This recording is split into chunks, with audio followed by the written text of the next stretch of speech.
Welcome to Stillwater Edge, the ultimate podcast for stillwater fly fishing enthusiasts.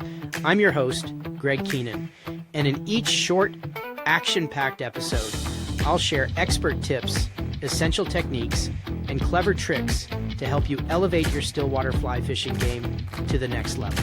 Welcome to the Stillwater Edge Podcast. I'm your host, Greg Keenan. And with over 20 years on stillwater lakes, I've actually learned that great anglers don't just cast more, they cast better. Today, we're going to break down one of the most overlooked issues in modern stillwater fly fishing, that is overcasting. I'm going to walk you through the top 5 reasons why it possibly could be sabotaging your success, and share some easy fixes to help you fish smarter, not harder, and not tire yourself out on the water. Let's get to it. All right, full transparency, I was an overcaster for many years. I used to think the perfect cast mattered, and it does to some degree, but by the end of the day, after 1,000 casts and not getting fish, I was frustrated and my casts were sloppy, and it just added to the day. And I think if any of you have ever been there, it's just not fun. It's not a fun position to be in. So when I wrote this episode, I wrote it as a reminder for myself and for anyone else that's kind of going through some of the struggles. Now, I don't do this anymore because I've learned how to fix this nasty habit, and I'm going to help you guys. If you want to jump in here and fix it yourself, I've got some great tips to do so. So let's get to it. 5 reasons why overcasting is hurting your success. Number 1 is you're spooking fish. Straight out, you are spooking fish. Think about it. Repeated false casts or long casts over the same water will push fish out of that feeding zone. No fish are comfortable with the line hitting the water consistently, ripping flies out of the water. There's a lot going on there. They don't feel comfortable. It's like, would you live next to a train track? You know, it's a lot going on there. You would move. You'd be like, this is not, it's loud, it's uncomfortable, I don't like it, I can't feed, I don't feel safe. There's so much going on for a fish to be happy in that environment. So why would they commit to your fly? There's zero reason for them to do so, because you know what? It's uncomfortable. Another reason with that is spooking fish is that fish in still waters are often sitting close, and constant, motion overhead sends them packing. So if you're casting and, you're close and you're constantly doing this and the rod's slapping the water, all that sort of stuff, right? Even if you're a better caster and your rod's not slapping the water, ripping that fly out, it just sends them packing. So again, definitely something you don't want to do. That's the number 1 reason why I could think overcasting is going to kill your game. Number 2 is, and this is pretty important, and if you think about it, is you're burning energy and you're not building a strategy. Overcasting actually drains your focus and your physical endurance 100%. I've had long days on the water and I'm exhausted by the end of the day, because you know what? I've overcast so much and I've got fatigue and my casts are sloppier and I can't carry the line as far, and everything just lands in a big pile. It's what happens. It's what happens. Our bodies shut down. Our mental fatigue's gone because we haven't caught a fish, or we've caught one and we've been out here for 9 hours.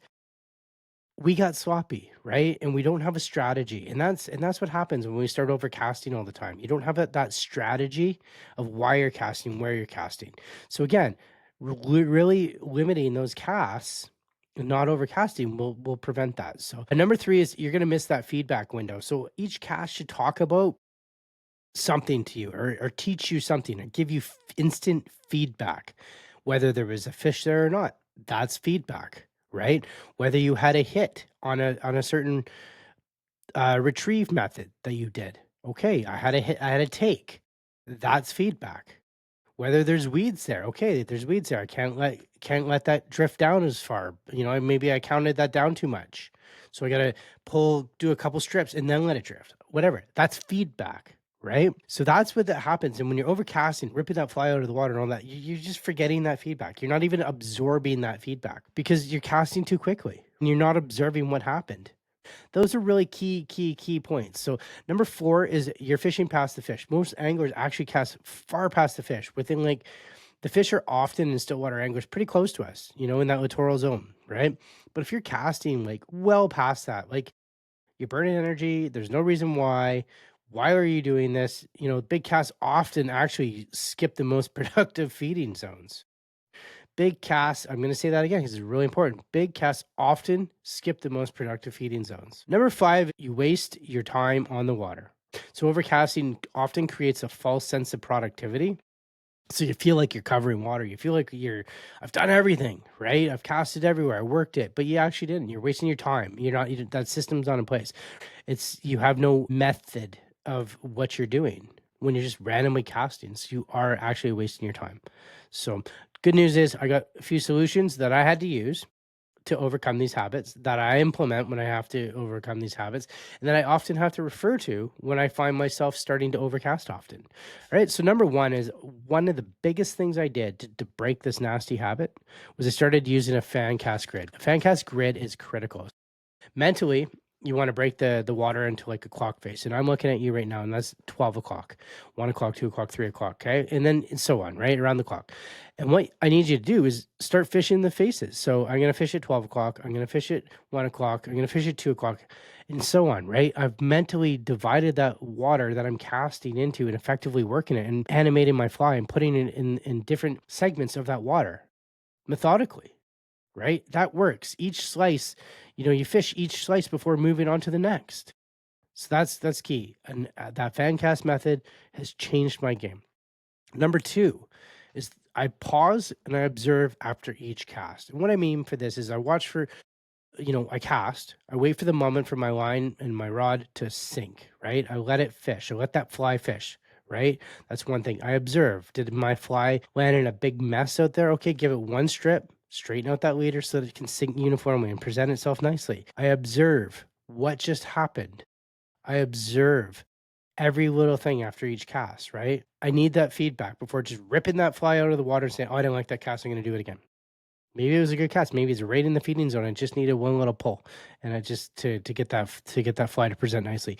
These are things that you need to observe, because again, if you're just going to rip that fly out of the water, chances are you're going to spook those fish. And that's, that's the difference, right? Again, of having a plan and having a system. So number three, count down your fly. I can't tell you how many people do not do this, right? Again, especially with sinking lines. So you're going to cast it out, let that fly hit, let it fish. 30 seconds might seem like an eternity when you're ready to start stripping in, right? And you're frustrated, but just let that fly fish. Let it sit there. Do you know how many times I've also let flies sit there for a long time, done something else and gone to get something, pulled it, retrieve, and bang. Instantly. It's effective. Let it sit. Fish could be observing your fly and watching it. What's going on? You don't know. You're not down there. And then they hit it the moment it moves. So it's crazy, right? So again, you want to do that. In your head, consistently let that fly go down. So, all right, number four is adjust your retrieve and not just your cast location. So if you're not getting something in those pie slices, let's just say, adjust your retrieve. Don't just start going to, I didn't get anything at 12 o'clock. Now I'm going to go to 11 o'clock, right? Adjust your retrieve. Go back to 12 o'clock. Do it a few times. Give it a few different retrieve patterns or retrieve methods. There's so many different ones that you can refer to, and change that fly. Change the animation and the presentation of that fly to possibly a fish that's down there. So again, those are critical spots. Those are critical things. Number five is set a limit, 100%. So give yourself a rule. I do this. You don't have to do it, but maybe you want to try it, and give yourself a limit, and that is no more than 3 casts per zone without making a deliberate change. So 3 casts to number 12 with 3 different retrieves, and then I go to number 11. Okay? 3 casts to number 11 with 3 different retrieves, and then I go to number 10. That's an effective way to do it. Or 3 casts to 12, 2 of the same retrieves, 1 different retrieve. Break it up however you want. I don't care. But do something so it's deliberate, right? There is a change, because that is what could strike a fish. And it's going to keep your mind busy as well. If you're already frustrated, it keeps you focused. It's going to keep you busy. You know what, guys? That's it. Those are quick 5 tips. So if you want to catch more fish and cast with purpose and not panic, overcasting is one of the biggest habits holding back anglers, but the fix is simple. Slow down, observe, and turn every cast into a learning opportunity. If you found value in this show on the Stillwater Edge Podcast, please follow us, like us, share us, do everything. Reach out to me and tell me your secrets about overcasting. I definitely want to help, and if I can help, I will. So as always, guys, I will see you on the water.